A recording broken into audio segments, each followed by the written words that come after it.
So I was working a lot with like reaching out to model agencies to get like newer models to do test shoots with. Okay. So that was just me meeting up with them, probably somewhere like I'd find a nice location around London somewhere, and I would go and buy like a bag of clothes from H&M or whatever, or ASOS or something, and I'd just bring them.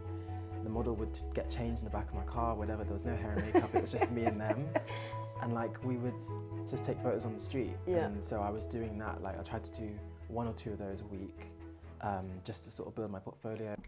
This is the Creativity Clinic, a show that inspires creatives to take meaningful steps to fulfill your passion. I'm Kirsty Hunter, an entrepreneur and founder, best known for my work in creative education and business, working alongside incredible artists to fulfill their ambitions. Here I chat with experts from the diverse pool of creative industries, offering you insights, education, and the motivation to those wanting to make an impact in the creative sector. Hi, Ian. Hiya. Thank you so much for joining me on the podcast. Thank you for having me. It's a delight to have you. And we've known each other for a fair amount of time. Yeah. But not seen you for a while because you've been busy, and I'm no longer working there. You are still doing some work at the wonderful Brit School. But tell everybody what you do. So I'm a photographer, mostly. Yeah. Same with fashion photographer, but my work isn't just in fashion. So I sort of work across fashion, also entertainment. So I've worked across music, TV, theatre, different industries. But I think I just take creative photos of people. Yeah. But kind of my home is in like fashion photography. Yeah. I mean, you've got some incredible shoots that you've done, and your style, I think, is incredible. But was that something that you always wanted? Did you think, I want to be a photographer and that's the style and genre that I want to go into? I think originally I was more into sort of like film and stuff like that. And I've done so many things, like since I've always been quite entrepreneurial and like done different like creative things since I was in primary school and secondary school. I wanted to be a chef at one point, and I wanted to be an actor. And then I just started like making like YouTube videos and things like that, like when I was like 13, 14. And then I've always been interested in like aesthetics and like magazine covers and stuff. Whenever I go to WH Smith, I was always like attracted to the magazine covers. But it wasn't until I was maybe about 17 that I decided that photography is what I wanted to pursue. Right.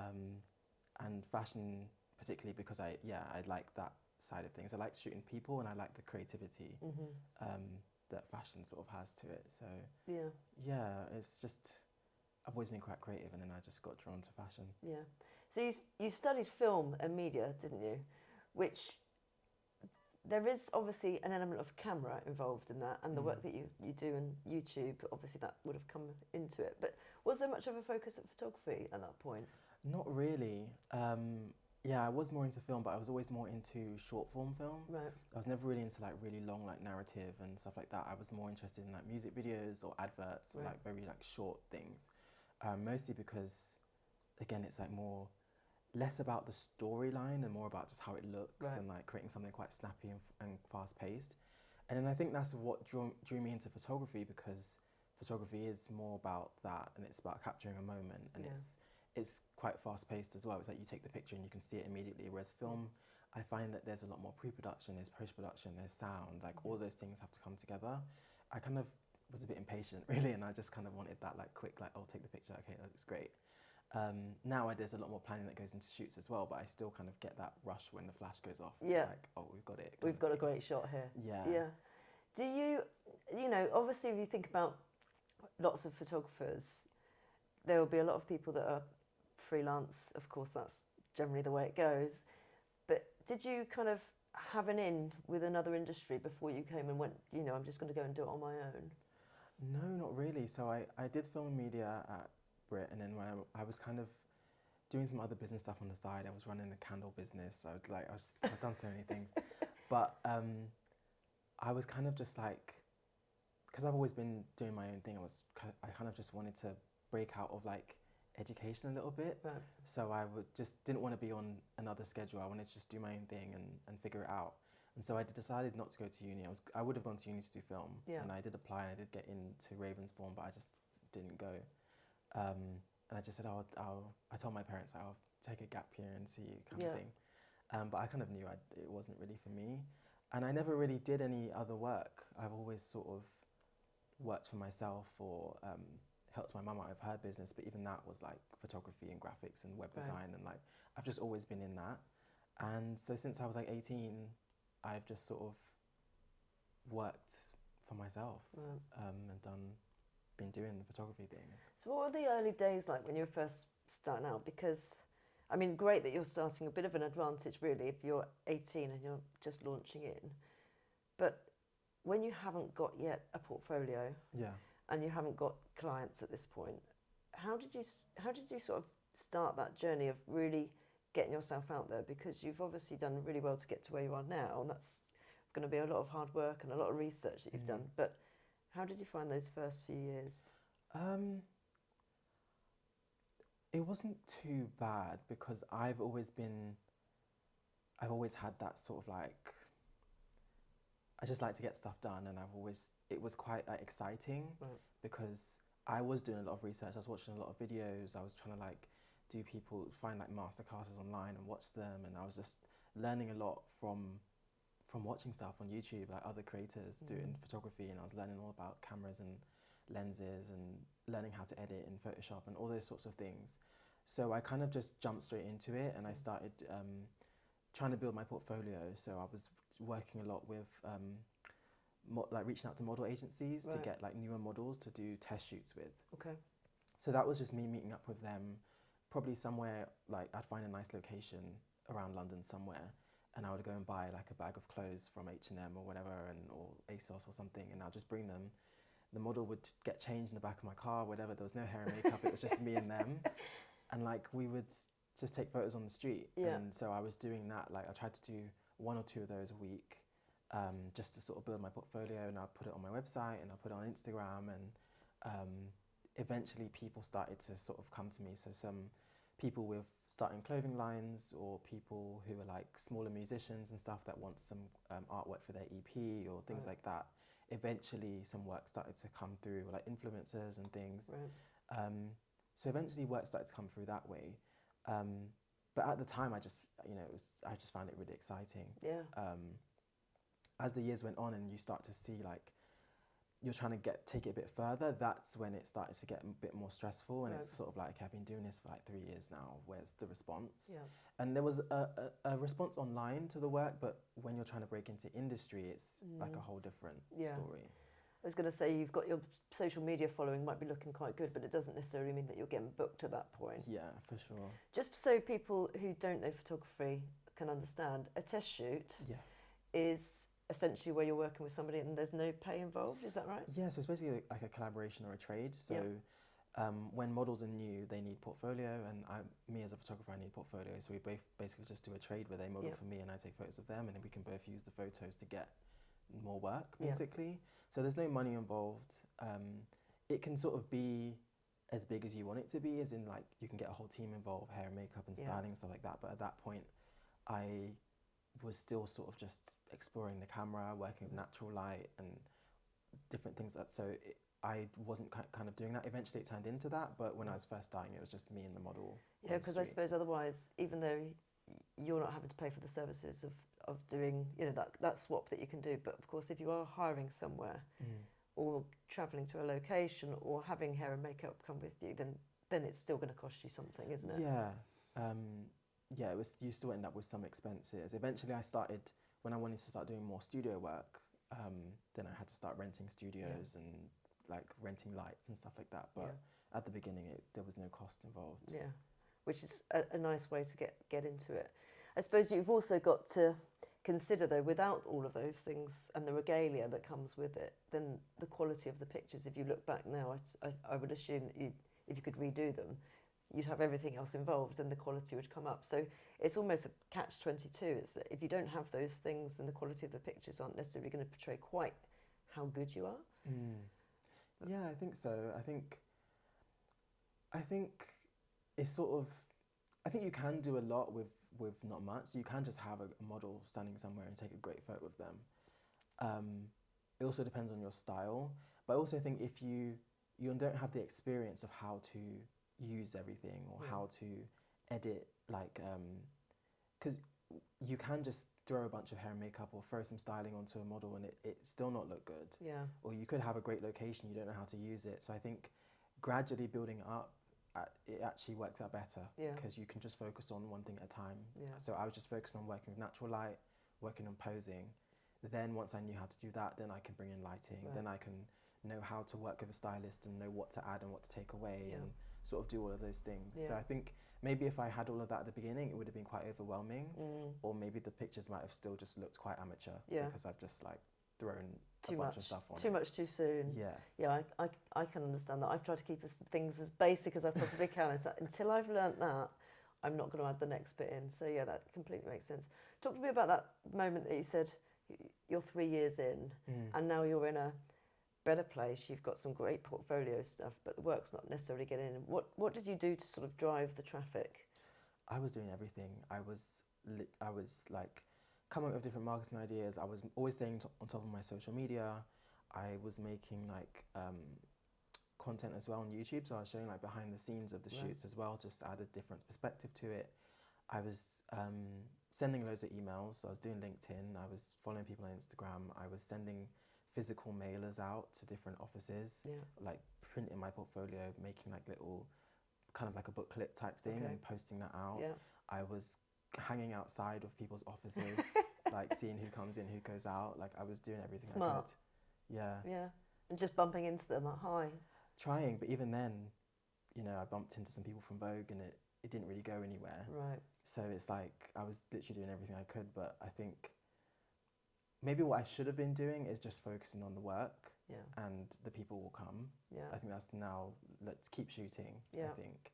But sometimes, at the time, I just felt like I've got like good work. Like I feel like I've done enough to get at least something. Yeah. So it was a bit frustrating at the time. But I suppose it's also quite hard because despite the fact that the entertainment, media, music, fashion, those industries might seem quite large, but actually when you're in them, they are quite small. And, you know, you go to a networking event and everybody knows everybody. There's going to be a point where they have got their selected photographers and makeup artists. And, you know, often it is who you know. So how did you start to get in and break into that kind of clique, I guess? Yeah, it is tricky, especially with, I think, fashion industry. It is quite a small circle, and also with photography as well. I think photography is a career you can have for a long time. Yeah. So a lot of the photographers that are still shooting today are the same ones that were shooting in the 80s and the 90s. Yeah. So it's hard to break in as a younger photographer as well, and especially if you don't come from that background or you don't have those connections or anything like that. So I think for me it was just, I'm still breaking in, but I think it was building the portfolio and then just gradually, like, I don't actually know. I think it's just, it just gradually sort of builds up and you start to do more work and there's a bit of word of mouth and sometimes people are watching you and you don't know they're watching you. Yeah. There's people that I emailed 2 years ago or 3 years ago and I didn't hear back from them, but this year they've come with an opportunity for me. Right. So it's just like people are kind of silently watching and then eventually things come and you don't really know. Yeah. And then sometimes there's people who are just like willing to put you onto something. Some of the work that I've done this year has come out of nowhere, but it's just someone who works at a company who's like, I like him, I want to give him an opportunity. And then eventually, I also think there's a thing in the industry as well, no one wants to be, people don't want to take risks on people, they want to stick with who they know, but then once someone else takes a risk on you, then it's okay, they'll bring you in. Yeah. So I've seen like once some jobs I've done, bigger jobs I've done this year, now I'm seeing other people come in that I maybe contacted before and they weren't responding. I mean, it's referrals are like gold. If you go and sell your services at any point and like, pick me, often it's sort of like the tumbleweed comes and you're sitting there going, oh my God, what's not happening? As soon as somebody says, you need to get Ian in, he's great, you need to see his work, it's that boost, isn't it, that just kind of pushes you in the right direction. Talk to me about you said about YouTube and you've done behind the scenes stuff. I've seen some of the stuff that you've done. who have you got as your roadie that's like doing your camera work? Because obviously they're filming you. Yeah. So who do you have that does that? Yeah, no, I just put a sort of call out on Instagram, and I was able to find a couple of people that were willing to come down to the shoot with the camera and sort of capture the behind the scenes as well. So yeah, a few different people that I've worked with, and I was always conscious that like I want my pictures to be high quality, but I want my video to be high quality as well. So in order to keep it entertaining and stuff, you know, I could have just set up a camera in the corner and just done it that way, but I wanted it to sort of feel a bit more dynamic and have that movement to it, and just kind of bring the shoot to life as well with like the music and stuff like that. Like I really enjoy that process of it, and making that quite exciting as well. So yeah, that was something that I was quite conscious of. So you are paying for their services, so it's not just that you've got a partner or your mum doing it, you've got really high quality content that you can push out there. Yeah, I'd find people that do like video professionally, and I'd sort of bring them in and pay them for the day, and then I would edit the videos myself. Okay. Yeah, I like to have control over the edit and sort of pace it how I want to, and then add in like the sort of tutorial talky bits, educational parts as well. Yeah. So yeah, that's something that I enjoy it. I mean, I haven't done any in a while because sometimes with certain shoots, I can't film it, or it's like, it's just, there's too much going on. I need to focus on the actual shoot itself. Yeah. But I do want to like do a bit more of that, because I really think that that's how I learned a lot about photography, from watching other people, and I sort of want to give back to that community, like of the next sort of generation as well. But I also think that there's not as much transparency about like not only the technical aspects of photography, but also the industry and the business side of it, and getting clients and working with clients and rates and all of those things that you just kind of, you don't know unless you're in there. Yeah. So I think it's helpful for students or young photographers to know like some of those things as well. I was going to ask you about rates, so let's go there. So if you're asked to do a shoot, and they will give you specifics, I'm assuming, of what they want, how long it might take, or do you decide how long it's going to take? Or you've got a window of 2 hours and you need to get it done in this time, and then you're in your head going, no, it's definitely going to take 3 or 4. Yeah. But do you quote on the day, or is it the type of job? How does it work? I think it's, well, I've done different things over the years, but I think what I'm sort of stick to now is a day rate, and then usually there'll be a usage rate, depending on the client. So if it's for like a bigger client and they're doing billboards, or they're using it for paid advertising and things like that, you're going to have a usage rate. Right. And then there'll be also a post-production rate for retouching. Yeah. So you can either do the retouching yourself, or you can outsource it, but there'll be a rate per photo for retouching. And then that can also depend on how much retouching it is. If you want me to completely alter the image, it's going to cost more than if it's just a simple thing. So yeah, usually it's a day rate, usage, retouching, and then also any sort of equipment and stuff like that as well would be separate. And you include all of your costs in terms of, I need somebody to come and do hair, makeup, styling. Those would come under that rate? So, I mean, I have been asked to sort of produce shoots in that way as well, like get the whole team together. But most of the time, as a photographer, it's just me, and then the client will sort that out, or they'll have a producer that sorts that out, or something like that. Makes it a bit easier. Yeah, I'm not really in charge of like paying the rest of the team or that sort of putting the rest of the team together. Sometimes I might recommend people, but it's sort of just, they handle that and I just handle photography. Oh, it's quite nice, really. Yeah. So so you do your day rate, you go and do your shoot, you then got your edits, and they want more touching afterwards. So you've got an original quote that goes out. They then say afterwards, I now need you to do some more. You just come back and go, yeah, that's fine, I can do that, but it's now going to cost you X to do that again. Yeah. So we'll just say, if you want extra pictures, it would be this much per picture. Sure. Or something like that from the beginning, Yeah. Has anybody ever used some of your work without your permission? Trying to think. I mean, there's been times where it's like we've set a usage. So sometimes with usage, you set it for like a year, or a certain amount of time, or and it's gone over that time. I've had to email and be like, it's gone over the time. I noticed they're still on the website. It's gone over that time. Yeah. You can renew it for a certain amount of money, and then either if it's worth it to them, they'll do it. If it's not, they'll take it down. So like a licensing fee that comes to you. Yeah. So that's typical. So you might say this is a 6 month, year, whatever it might be. and then immediately after that, you're the one to go and check and say, let's just see where that is. You have to follow up that yourself? Yeah, it's not something that I'm like always doing, but if I remember or if I come across it, if I see they're still using it or something, I might. But yeah, it's basically a licensing fee. So as a photographer, I retain the copyright to all the images, but I'm licensing to the client for a certain amount of time. Yeah. Or it could be for an unlimited amount of time. Just depends on what's in the I was going to say, if it's for perpetuity, you're then obviously going to have a better rate because you're going to say, well, you've got this forever. Yeah, for sure. Okay. Yeah, but there has been one occasion where we didn't necessarily agree that, and then the photos were on merch. Right. So then I was like, oh wow. I can't remember if I didn't have good communication with that client. They were sort of like, wouldn't reply to my emails and stuff like that. But yeah, that was a bit of an issue. I was like, I've done the job for like a lower rate than I would have, and then now it's been put on tote bags, and it's like, wow.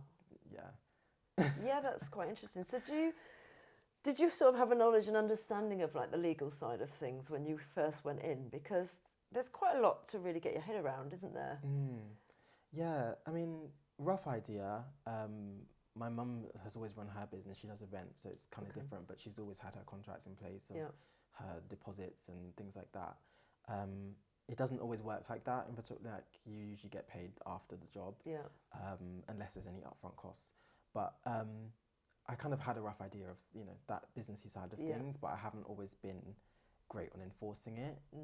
But I also haven't got into had that many issues with it either, fortunately. And I would imagine that some of the bigger brands that you start to work with, they'll have their own term sheets. So it's essentially you're just signing and agreeing to whatever they're saying, rather than you having to go, this is my term sheet. And I prefer that in a way. It's just like, okay, cool, I'll sign it. And Okay, I'm happy. I know what I'm going to come. Yeah, I don't have to keep chasing. Yeah. It makes much more sense.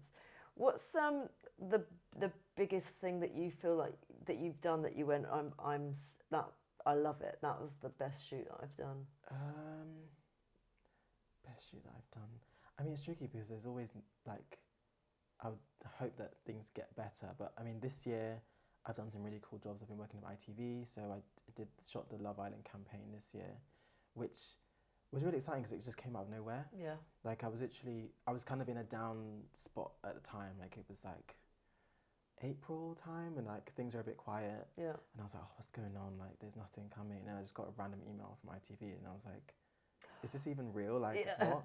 And I had the meeting the same day, and then it was like, okay, we want you to shoot something next week. So it was all very like fast paced, and it just came out of nowhere because I didn't even know that anyone there knew me. Right.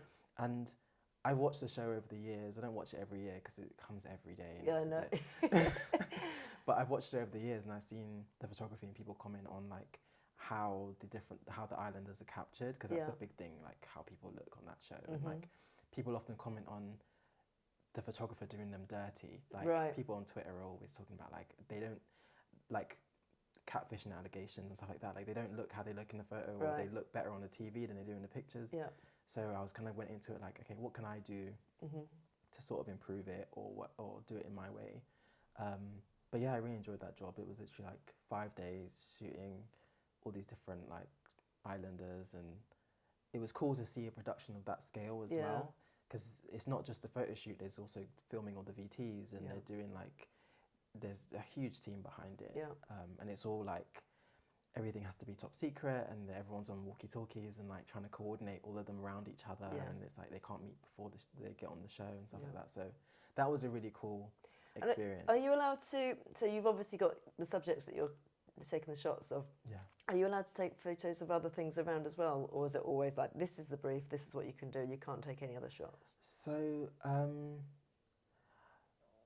I mean, because it's all quite like NDA, embargo, like I didn't really step outside of my box. Like I was just taking photos of them. We had 3 different sets to take photos of them on. But then as we because it was over a few days, as we started to get more comfortable, we started to try and just not take photos of other things, but just try and get some like behind the scenes content as well. Because we always need that for socials and stuff like that. So as the days went on, we're like, okay, let's try and get some video of like actually us like shooting it and stuff like that. Typically in a day, what does that look like? Because I mean, how many shots can you get when you're, you've got the whole day? What's the sort of, are you there from 10 or 9? Like, depends on the job. So there's some jobs where I've been on set from like 7 o'clock because I'm like also involved in the production. Right. But But usually, yeah, a day would typically start around 9 or 10. So Okay. it would be like 8 hours roughly, Yep. sometimes 8 to 10, depends Yep. on what we're doing. So with like fashion shoots, you could be trying to shoot 8 looks in a day. Okay. So it's more than a look an hour because you've got hair and makeup, which is probably going to take 2 hours at the beginning of the day, and then you have a lunch break for like 45 minutes to an hour. So sometimes there's no lunch break, you just have to shoot through it because we've got to be out by a certain time. Yeah.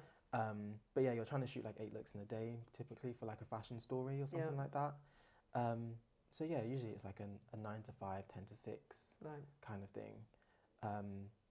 Yeah, it's quite exciting. I quite enjoy it. Yeah, and it's so when the models are changing or doing whatever they're doing, are you utilising your time and doing edits on site at that point whilst they're kind of changing? Usually, if we've got the time for it, we'll try and.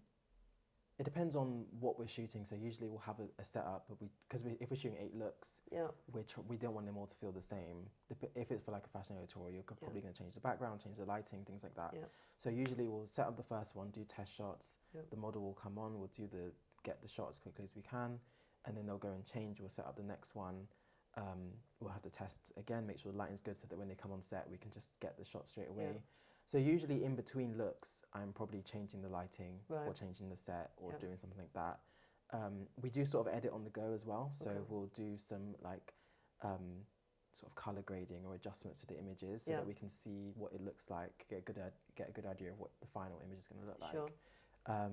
So yeah, we're just doing that throughout the day, and then afterwards, then I'll go through everything, pick the ones we like, and then do further like retouching and stuff like that. Okay. And when they are sort of then deciding, so you're going through that sort of motion of saying, right, I like this one, this is me saying I like this one, but who's then deciding whether you want to take that shot further? Because does the model have any say in it? Because they might go, well, I don't like that shot, but the production team might go, well, no, we really want that one. Is it the production team that say the green light? To be honest with you, models don't have a huge amount of say in what goes out and what doesn't. And you kind of feel it sometimes after the shoot. You'll see if they post it or if they don't post it. Then you know, okay, maybe they didn't like it. Yeah. But I mean, it's just kind of just is what it is. I try to make sure that everyone's happy though. Like while I'm shooting it, I try to get the model's opinion as well and help them get them to see the screen so that they can see what they're doing with their body or what they like or what don't like. Some people that they might have a good side or a bad side, and it's like we can't only shoot you from one side. You have to shoot both. But in terms of who gets to choose, I think that also depends on the job. So sometimes they'll come to me and be like, Ian, do a select of which ones you like, and then we'll pick from there. But there's been other jobs where the production team or the editor of the magazine has just been on set choosing from everything. I prefer to have a bit of an edit first because I know what I want to put out and what I don't, and I might see things more technically that I'm not quite happy with, whereas they might just be looking at, I don't know, what will just work for the magazine or what the clothes are looking like. I'm looking at the lighting or does the hand look a bit awkward, things like that. I'm looking for those details. So I guess everyone's looking for different things. I like when I have a bit of a say though in what goes out. I mean, it's your creative license, right? And it's you putting yourself out there for your work to hopefully other people go, yeah, it's really good. If it's something that's a bit less than par or on your level, then you kind of want to ideally have that. I think with editorial, there's a bit more flexibility. But on some commercial jobs, it's like when there's levels and higher ups and things like that, the images kind of get rushed away and you just see it when it comes back. So it's a bit different, depends on what the job is. Talk to me about your social media following, because you've grown quite a following over the years. How did you grow it so well? What was the thing that you think that's been your magic trick? I think so. I've always posted photos on Instagram, but Instagram doesn't really work like that for growth. And even now we've got reels and all those sorts of things, but even before that, the explore page, sometimes you could get some followers and stuff from there, but it was never really reliable for that. I think a lot of my following came from YouTube. So from me making YouTube videos, so a lot of my photographers are a lot of my followers are other photographers, or just other people within industry as well that sort of took in some of that content. And then also I've done some reels and things like that on Instagram, which have I had some of them go to a few 100,000 views, and then you see like you gain like 10,000 followers in a week, and it's like, oh wow, this is great. But I think most of all, especially when it comes to like, growing followers, I think it's all about value and providing value. So if you're making like, with the YouTube content, it's valuable because it's sort of educational. So I'm sharing how I do something, I'm showing behind the scenes, I'm teaching about lighting, stuff like that. So people are going to follow for that. Or just sharing my journey and things like that. So I think providing value is sort of the way that I've been able to grow my following a little bit. And then I think with certain jobs, maybe if, I'm sort of getting a bit more of this now when you're working with talent and things like that, and like people who also have bigger profiles, and they post a shoot and then you get tagged, and then people will check out your page and stuff like that. All of a sudden it just starts to spiral, doesn't it? So going from those very small numbers to suddenly just like say 10,000 in a week, and you're like, rah. And then that's another sort of, the next week it's 20,000, all of a sudden it's jumped on. Yeah, but I also think that it's a bit of I think it's a quality over quantity thing as well. I think, especially if you want that to translate into more work or more business, because if talent posts the picture and tags me, there's going to be a certain type of follower that comes from that. It's going to be more industry people. It's going to be like other talent and things like that. Whereas with YouTube, it's like other photographers or people who are just fans of the work and stuff like that, which are great because they support you, but it doesn't necessarily translate into more business because they're other photographers. They're not people that are sort of expanding your reach kind of thing. So it depends on what you're looking for. When does there's lots of people out there that social media and growth on social media will be the thing that they're really aspiring for. Doesn't matter what necessarily content that it might have. At what point, because of course we know that there's often money that then comes attached with that, or whether it's being gifted. I was speaking to somebody yesterday who works for a PR company, and she was like, sometimes we'll just send them stuff in the hope that they'll show it on their social media following. And then there's other times that we'll pay somebody £50,000 just to come and appear, and then they'll have maybe a little campaign that says they have to then post. Is that something that you subscribe to as well in some respects, where you've got people gifting you things or sponsoring certain work? I mean, not as much as I like. But no, there has been some opportunities that have come. I've done some like social media campaigns on YouTube and on Instagram as well. And gifting, not so much. I haven't received that much, but I think also it's difficult with like photography because especially my Instagram is focused a lot around photography. It's sort of, what is there really to gift in that way? I mean, people don't give out cameras and lenses and stuff. It's quite expensive to just gift out. So, and also because of the type of companies that are in that industry, I don't know, it seems a bit more old school in some ways. But I think, if I was doing something else like lifestyle or beauty or fashion or something, I feel like there'll be a lot more opportunity around get all the threads on it. Nice, But with photography, not so much. But I have had some like campaigns and things as well, which is good because it's working with companies that I actually like use. So Capture One, which is a software that I use when I'm shooting and editing like my photos, that I've worked with them over the years. Also Canon as well, who I'm an ambassador for. We built that sort of relationship, and I can work with them. Not necessarily on social campaigns, but on more like real life events. So workshops and doing talks and events and stuff at unis, and working with students and trade shows and things like that. Well, how do you get yourself like out there? So you're obviously part of the Canon community, and that's an opportunity to go to teach or be at these trade shows. But do you go to conferences? Are there some like key photography conferences or networking events that you go to? I'm not really in that world, to be honest. Aside from the sort of Canon, so they have the photography show, which they do. I think it's every year, but I think this year it's usually in October time, but I think this year it's in March next year. So that's at the NEC in Birmingham. So it's quite like a big like event. And then they've got like other shows around London and around the country and stuff like that.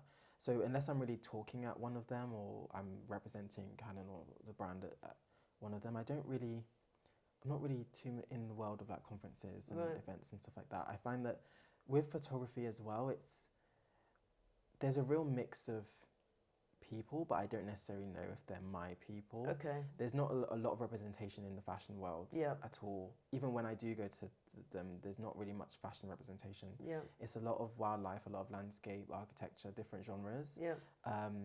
It's also a lot older as well. Right. There aren't a lot of young photographers talking or doing events or at these things as well. So I don't really find that it's necessarily. It's interesting, isn't it? Yeah, that is quite interesting. Yeah. Because you could imagine that they're. I mean, I think you are particularly young, obviously, particularly when you started. So I could see that, but it seems a bit of a shame that there isn't more people coming up, and I wonder why that would be. If it's, you know, do you think that there are young people, maybe they're just not getting the skills from early enough on? There's not people steering into that career? I think there's a lot of young people doing it, but they're just not represented in those spaces. And I think that, I think maybe the brands that are involved in that just need to dig a bit deeper and find those people and engage them in that sort of world. Yeah. Maybe it's because, I don't know, I guess, especially at the trade shows and stuff, they're trying to sell product or sell, like, and I mean, I guess young people buy camera. I don't know. Yeah. I guess it's just the brands need to do a bit more digging and sort of invite them or let them know that it's happening or make it more engaging. When I've been, I have seen younger people there and they're like, oh, we came because we saw you were going to be here, kind of thing.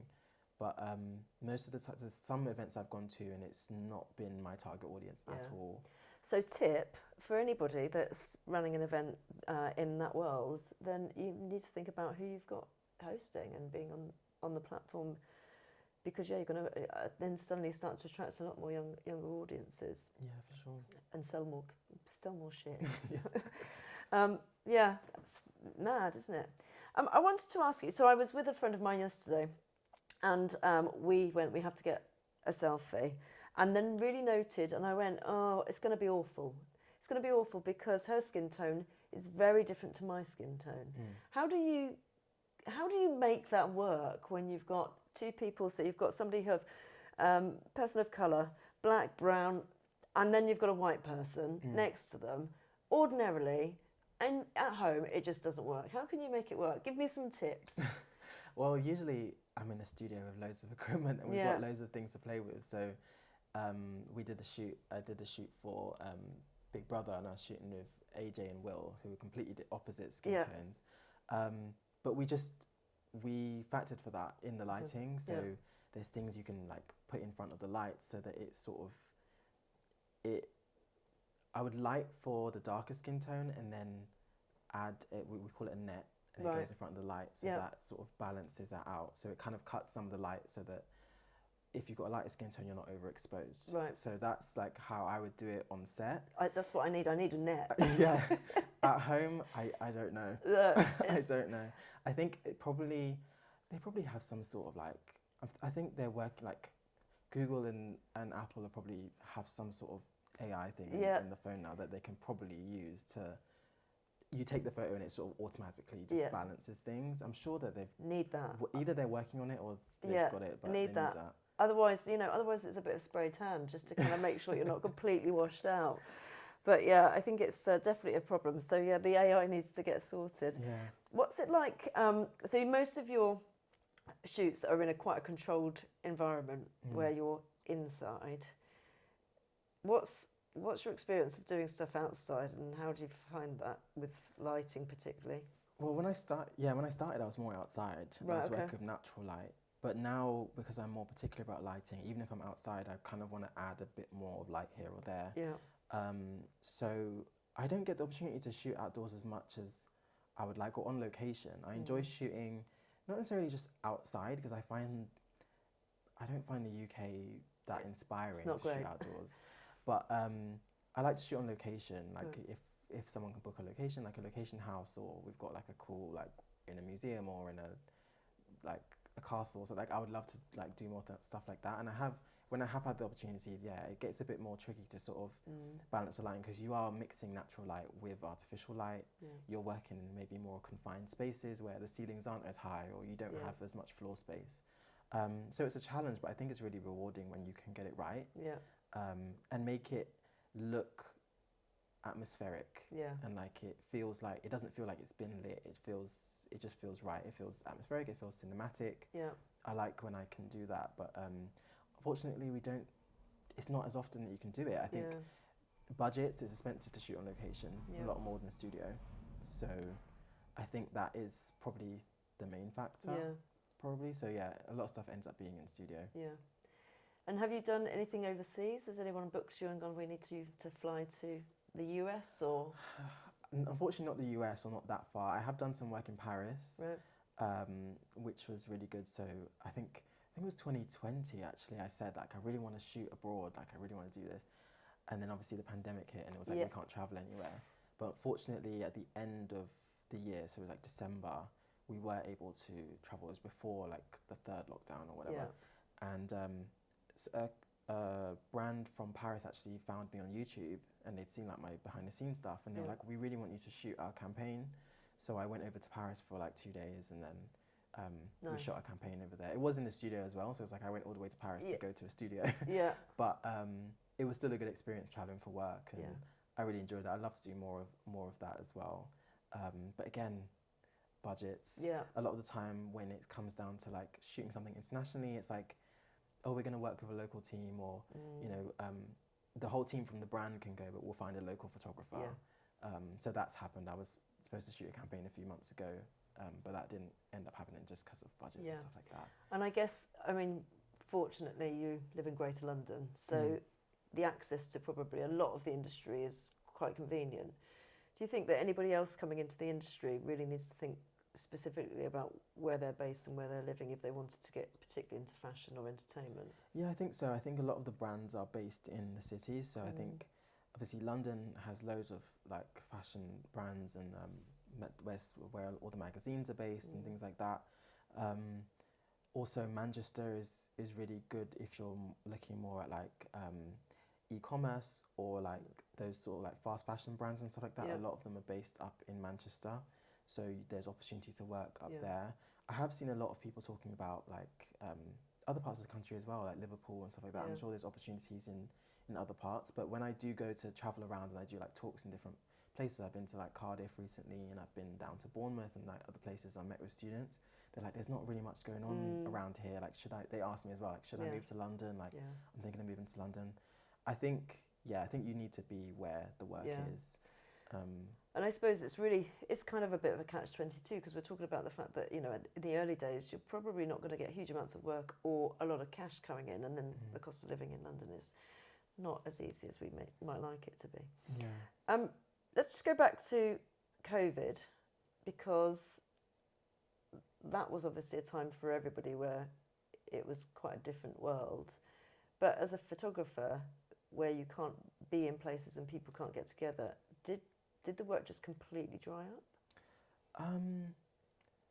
Yeah, it kind of did, but at the same time there was new opportunities. I think, so around like, around that April time, like March, obviously it started like March, April time, that's when I started making more content. Right. So because I'd been like doing these shoots, filming behind the scenes, that's when I could actually, you know, the whole world stopped and I was like, okay, well, I'm not so busy, I can actually edit this footage now and start putting stuff out. So that's when I started making my YouTube videos. Right. And then eventually as stuff started opening up, we could do like shoots here and there and things like that. And then also like, I actually ended up getting some really good work that year as well. I shot a few campaigns that I was really happy with, and it wasn't actually too bad. Okay. I suppose in some respects there's still quite a distance. At least you're 2 meters and more away, so like there's not so much of a risk here.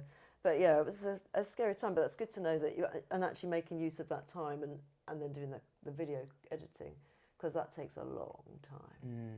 Yeah, to like script the videos and then film them, talk to camera, and then edit all the footage, go through all the footage from the shoot, and then try and edit it together and create like a story out of it, and then to put it out. But it was really beneficial because I literally started in April of the year, and then by December people had seen it and then booked me for that campaign in Paris. So it was like, if I didn't have that time, I wouldn't have even gotten that. So it worked out in the end. Yeah.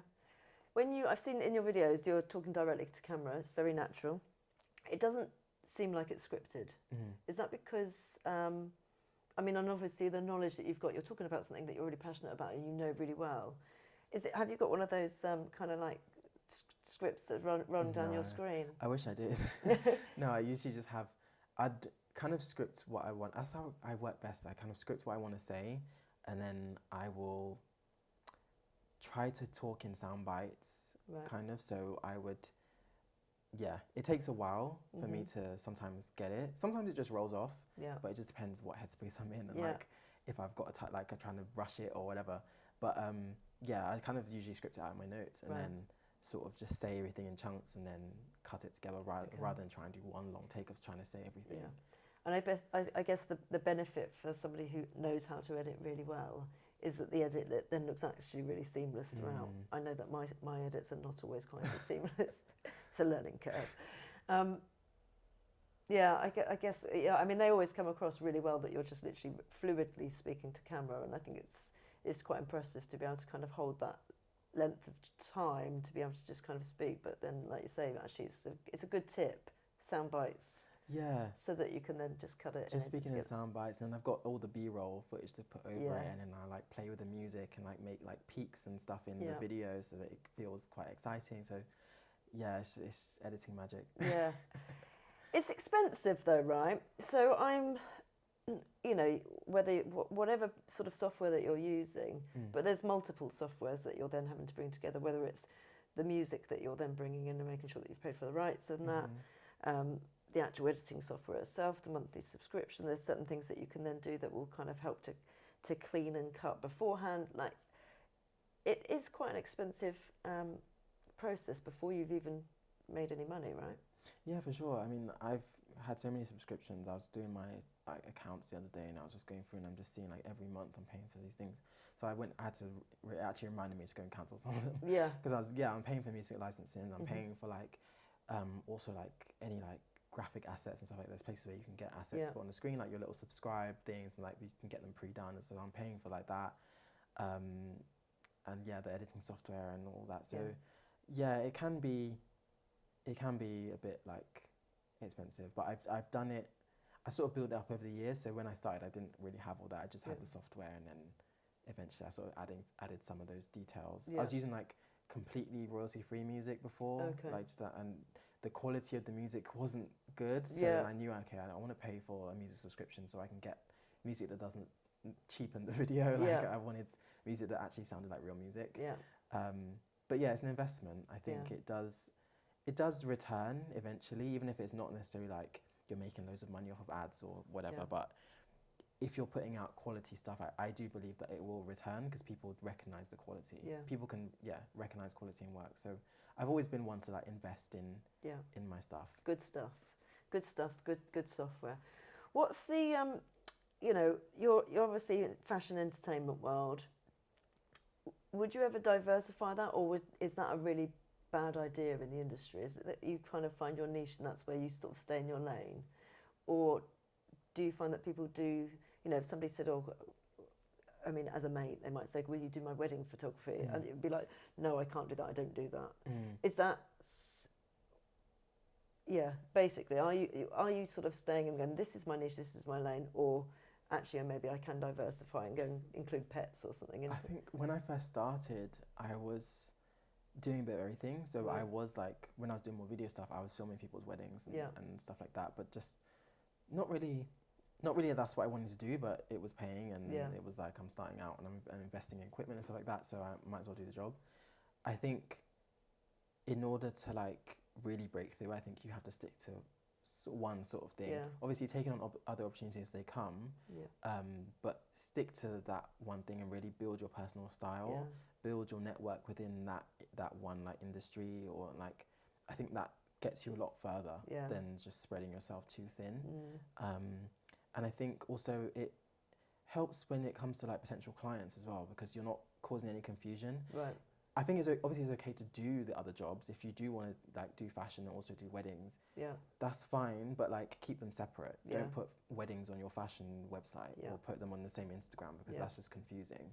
So I think putting out a clean portfolio that is consistent and people can see your personal style and what you do really clearly, I think is really important.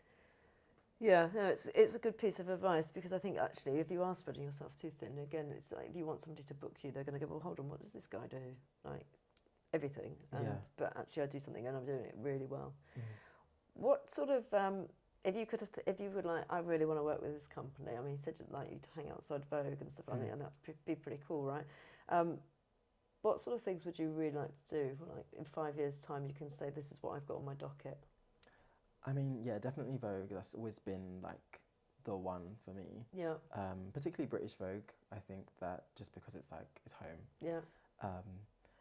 I would love to work with more musicians and like just people that I really admire. Yeah. So I think that's what I kind of like about it, like industry as well. Not only like the talent, but also just like the creatives, hair and makeup artists and stuff like that. But working with people that I really respect and admire their work as well, I think is a goal of mine. Yeah. That like I'm able to collaborate with them and share ideas and we can create together. Yeah. So I think, I'd like to get more into like shooting more music talent as well, because I really enjoy music and we're always playing music on set. It's a big part of the whole experience. So is there anyone specifically that we're like going to tap up? I mean, Rihanna, okay, you've just gone there, like it's just like, you know, there's no anyone in between. Rihanna for sure. I just think that she's really tapped into fashion as well. She's tapped into fashion, she's tapped into beauty. Yeah, she's got it covered. She's the business boss. Yeah, she's had so many like iconic looks over the years and stuff like that. And I think she's really, whenever you see an editorial or a campaign with her, like she's always really creative and she kind of pushes it and she's down to play around. And I think she really respects fashion and creativity in hair and makeup and that sort of thing. And I think that she just seems like a dream to shoot, really. Yeah. Does she live in the UK? I don't think she does anymore, does she? No, she did for a while, I think. But no, I think they're in New York or LA. Yeah. I mean, it's still not impossible. But yeah, I mean, I suppose it's kind of that exciting journey that you think what's going to unlikely to unfold. And like you say, you get that email that comes in from ITV and suddenly you're doing one thing. And of course, then that will broaden and take you on a different journey. But it is exciting to sort of see where that's going to go. Where do, when, you know, the life of a freelancer can be a bit shit at times. Like you say, there's moments where it's really busy and then it's quiet. How do you, for those people out there that are also kind of treading the path of this journey, how do you make sure that you're financially okay for the whole year? I think it's just, literally just being very responsible with your money. It's like even when I'm making a good amount of money, I'm kind of like a bit scared to touch it because I don't know what's going to happen next. So there is a bit of you kind of do live with that sort of fear a little bit, but I think you just do what works for you. Some people, they're building their career, they're building their portfolio, they have to work part-time somewhere else, and that's completely fine to support the long-term goal. So I would definitely encourage people to do that if that's what you need to do. I think there's also, it's a bit tricky as well within fashion or like the creative industries and art world, because it's tricky for people who don't have that financial backing, who don't come from wealth or and that can be tricky to sort of navigate because you can't necessarily take the same risks. A lot of the time people photo directors and people who commission, they often want to see your personal work, which is basically like work that you've just created as an artist for yourself. But art takes money to create that. And so if you wanted to do a project, depending on what type of work you do, some people they like to create travel projects. Some people, they want to do create a series of work where they've traveled to Brazil and they've captured the community there, and it's like that costs a lot of you can't just do that. I'd like to do that. So it's like, I think that's a big issue within the industry as well, is like people from working class backgrounds aren't able to sort of do those sorts of things. So it's like we have to focus on if we're gonna invest in our art, we need to focus on what's gonna return, what's gonna bring us money. So sometimes it can be difficult to create just for the sake of it. I think creating art is a bit of a privilege actually, because I have to think more commercially of what's going to be viable. So even if I'm going to do my own shoot, I'm going to think, okay, who's this going to appeal to? What client am I going to get from this, or you know, that sort of thing. So it's a bit tricky to navigate, but I think in terms of investing in yourself, yes, you might have to work part-time or or do something like that and just be quite sensible with your money when it comes in. At the start particularly. And always save for when tax season comes. Yeah, tax season, you definitely, somebody else is exactly that, you want to save for tax. Yeah. That was the biggest piece of advice. So other than potentially having a part-time job, learning from YouTube for you was like one of the big moments, wasn't it? I mean, you must have spent hours, because I've certainly searched on YouTube for a lot of content, and you have to kind of trawl through the trash until you find the people that are the ones that are going, this is really good content that I'm just going to go back to again and again. Do you think that's one of the best ways that people can learn, is just by trying to follow lots of different artists online? I think so, for sure. I mean, there's so much out there. Some of it, yeah, as you said, not so great, but there's even stuff to learn from the stuff that's not so great, because you learn how not to do it. Yeah.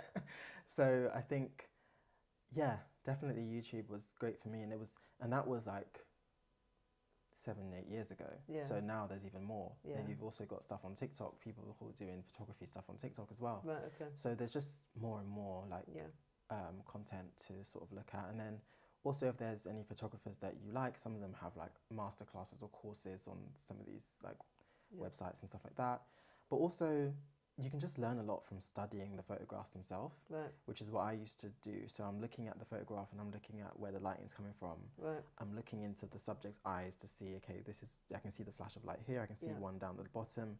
That one must be reflecting. Like I'm putting it together in my head, and then also just trying to see if, like, literally stalking Instagrams and stuff to see if there's any behind the scenes. Someone took a picture behind the scenes so I can see where the light was placed and stuff like that. I'm doing that sort of research as well. Yeah. Just if you're really learning about lighting or what the set looks like and stuff like that, I'm doing a lot of that research as well, and just figuring it out. Yeah. Have you ever had a subject that isn't very photogenic? Yeah. Because if you're working with, I mean, most of the people that are on the TV or in the music industry or fashion, they tend to be probably people that are used to the camera. Mm. But yeah, what do you do with the people that maybe aren't quite so keen? It's tricky. I mean, also it depends on what mood people are in. Sometimes people can just be in a bad mood and it just ruins the whole shoot. Yeah. But I think when you're working with people who maybe aren't models or don't have that sort of model experience of how to, because it's not just about how someone looks in the face, it's about how they can move their body or how their body comes across on camera. So I find that we just sort of try to build like a bit of rapport with them, play music that they like. I also find what really helps with someone who's not comfortable is giving them a prop or something to hold or something to do. So it's like, instead of just standing there, it's like, okay, maybe we'll plan the whole shoot around it. So we'll include some props, include like maybe lean on this or put your foot, like, and then also just giving them direction. Yeah. Also, I've been working with like movement directors. So that's like a different sort of role that's sort of, I guess it's sort of a newer role within the industry, particularly in fashion, where it's a lot of people who are maybe dancers or choreographers and they have a bit of a background in movement and like body and the placement of like limbs and stuff. Yeah. And they're really good at coaching talent. And so I can they're like a middle point between me and the talent. So I talk to the talent directly as well, but sometimes I'll say to the movement director, I really want it to feel like this. And then they may be able to convey it in a different way that I can't. Right, okay. So, and they can look for like details in like the fingers and stuff like that, because those little details can really make an image. Yeah. So having an extra person to sort of have an eye on the movement is really helpful as well. Yeah, it's interesting actually. I've interviewed James Cousin, who's a choreographer, and he's been doing more and more. He's worked with Vogue and he's done more and more work with, trying to bring catwalks to life in a slightly different way. So it makes sense actually to sort of think, well, because you could just, like, if I'm moving my arm, and often they're kind of quite awkward shoots as well, aren't they? So yeah, it's interesting that you can kind of work in that way. I can imagine there aren't many black people taking photographs. No, I mean, there's more like younger ones like coming through, but it still seems quite new, especially working in industry. Yeah.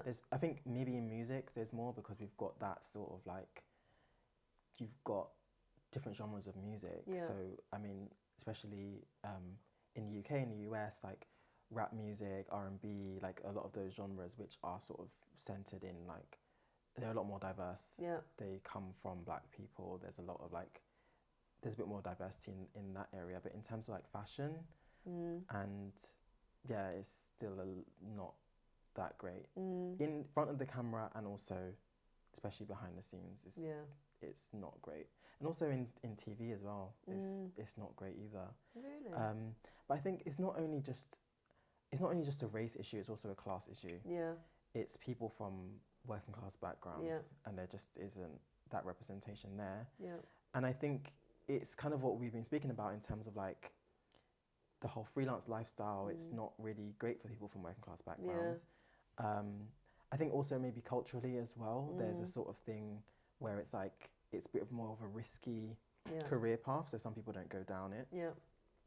But then the other thing is like people giving jobs to people that they just know, or that they went to uni with, or they grew up with, or it's a friend of a friend, or there's Nepo babies, and that whole thing is a real issue, I find. And I think that's why there isn't a lot of diversity behind the scenes. I mean, even within fashion, first black photographer to shoot the cover of American Vogue was in 2018. And that's a magazine that's been around for over 130 years or something. Yeah. And imagine like 12 issues a year. Yeah. Over 100 years, you've got thousands of issues, and no one black has shot the cover until like how many years? 7 years ago or whatever. And I think even British Vogue, I think it was in 2020, and that was just in the midst of the whole George Floyd like situation. Oh right, yeah. So something that sparked them to kind of maybe think a bit differently. Yeah. Wow, that's quite shocking, isn't it? So it's still kind of a new thing, but there are a lot of people breaking through now, especially in the last 8 to 10 years. Right. A lot of people breaking through, which is really good. Behind the camera as well, like photographers and stuff like that. But then still, I find that people who work at the publications maybe is not as diverse, or people who work in entertainment, so like TV and the production team and stuff like that, is still not very diverse. But it's slowly getting better. I find that there are certain jobs though that I get and I know why I got the job. Right. Because it's a black thing. Right. Especially when it's October and it's like... Right, okay. And you're like, October, I'm really busy. Yeah. And sometimes it's like, they won't say that's what it is, but then when you get there, it's like, oh, okay, I get what it is now. But like, it's fine. I'm happy for the job and I'm happy to be there. Yeah. And it's good. But it's an opportunity on the portfolio, but it's actually, you also want to know that they've chosen me because my work is bloody brilliant. Yeah. And hopefully that is the reason. But yeah, I definitely think there's probably people, I mean, in a way it's a good thing, right? Because people are going, I'm going to actively look for a person of colour to come and work and do this shoot. Yeah. I mean, and if people are doing that, then yeah, fair play, because otherwise they could just not do it and just, they go to the person that we've always used, or my mate, or whatever it might be. So yeah, I think it's really shocking, but more of you out there need to start booking a more diverse workforce, please. Thank you. For sure. Yeah. And I think certain jobs, it's like, especially when it's working with talent who are also people of colour, that's when I sort of get the jobs. Right, okay. But then it's good because then they see the quality of my work, and then I can start getting other things as well. Yeah. So I don't mind coming in that way. Yeah. I don't think that should be the only thing, though, that we should be considered for. No. But I mean, if I can come in that way and then bring other people in as well, I'm grateful for the opportunity. Yeah. Yeah, absolutely. If people want to get in touch and book you, therefore, how do they do that? Where will they find you? On Instagram at Ian Hippo. Also on my website. I prefer when people go to my website because I feel like my work looks better on there. Okay. But yeah, ianhippo.com. Your website is amazing, by the way. Thank you. Yeah. Yeah, I have more control over how I can display it, and you're not restricted to aspect ratios and different things. Yeah. But yeah, my website, my Instagram. Yeah. Mostly, yeah. Amazing. I always ask all of my guests if you have a recommendation. I try and hopefully widen the audience's kind of creative leisure and see what could they do, or somebody to follow, a book to read, a play to go and watch, something to watch on the TV. Have you got anything that you'd recommend? I think I work all the time, and sometimes I just like to. I've been going to the cinema a lot more to try and get some like escapism, or just try and take in different things and stay inspired as well. One of my favourite films this year was Civil War. Civil War? Yeah, it's like an A24 film. Okay. And I watched it a few months ago. It was very good. But it's sort of like, it's like America is going through like a civil war, and it's been like separated. But I went into it completely blind, not knowing that it was actually a lot about photography. Oh, okay. So it's about like war journalists and war photographers sort of capturing this civil war and the lengths that they will go to get the shot, and how that sort of plays on their mental state and stuff like that. And I think it's kind of, it's kind of apt right now, for especially where America is, of the election that they just had. But yeah, it's like the country's split, and they've got to get to DC. Right. But it's through the eyes of these photographers, and I actually found it really interesting. I've not heard of it actually, but I will definitely take a look. But there's another film with Kate Winslet called Lee. Have you seen that? Because that's similar. Okay. She was the first female that was able to go and shoot war photography, and it's a true story. She lives, I think she lived in Kent or something. So yeah, maybe one for you to watch as well, or add to the selection. Yeah. Ian, it's been an absolute delight. Thank you so much for joining me. Thank you for having me. You're welcome.